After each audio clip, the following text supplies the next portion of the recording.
Saturation problem. దాంట్లో ఫ్రమ్కి Tuki, from అంటే ఏమొచ్చింది, సోర్స్ వచ్చింది. ఓకేనా, ఫ్రమ్ అంటే మనం ఏదైతే మనం S1 S2 S3 అంటే సెల్ పవర్స్ రో అనేది అలొకేట్ చేసుకుంటామో అది మనకు సోర్సెస్ కింద వచ్చింది. ఓకేనా, డెఫినేషన్ ఏమొచ్చింది మనకి, ఏదైతే మనం బాక్స్ వేరియబుల్స్ తీసుకుంటామో దాన్ని మనం డెఫినేషన్స్ కింద అనుకుంటాం. తర్వాత సప్లై అండ్ డిమాండ్ అనేది ఈక్వల్ మనకి. చూడండి ఇందులో మనకి ఏమి ఇచ్చాడు, D1 D2 and Dn and so అంటే మనం ఎన్నైనా కాలమ్స్ అనేది అలొకేట్ చేసుకోవచ్చు. మనం ఫ్రమ్ వచ్చేసరికి సోర్సెస్ S1 తో Sn లేదా Sn వరకు. ఓకేనా, అదేంటి రోకి అలొకేట్ చేసుకోవచ్చు రో అనేది.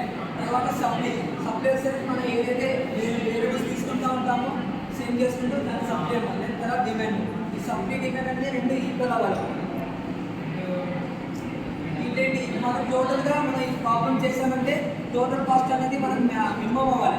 అంటే ఏంటి, మొత్తం సాల్వ్ చేసినట్టు మనకంటే ఒక వాల్యూ వచ్చి చూసారా, దాన్ని మనం టోటల్ కాస్ట్ అంటాం. దీంట్లో ఫస్ట్ నార్త్ వెస్ట్ కార్నర్, దీంట్లో బ్యాలెన్సింగ్ అండ్ అన్బ్యాలెన్సింగ్ ఉంటుంది. బ్యాలెన్సింగ్ అంటే ఏంటి, ఏదైనా మనం ఏదైతే సప్లై ఆర్ డిమాండ్ అనేది ఫస్ట్ మనం చెక్ చేసుకుంటాం కదా, ఈక్వలా లేదంటే డిఫరెన్స్గా మన వాల్యూస్ అనేది. బ్యాలెన్సింగ్ అంటే సప్లై డిమాండ్ అనేది రెండు ఈక్వల్ అయితే మనకి బ్యాలెన్సింగ్ అయింది. లేదు అన్బ్యాలెన్సింగ్ అంటే సప్లై డిమాండ్ అనేది ఈక్వల్ అవ్వదు. ఈక్వల్ అవ్వనప్పుడు ఏదైతే డిమాండ్ ఈక్వల్ అవ్వదు దానికి మనం కాలం యాడ్ చేసుకోవడం, డిమాండ్ సప్లై అనేది ఈక్వల్ చేసుకుంటాం. లేదు సప్లై ఈక్వల్ అవ్వకపోతే రో అనదర్ రో యాడ్ చేసేసుకొని డిమాండ్ సప్లై అనేది ఈక్వల్ చేసుకుంటాం. ఓకేనా,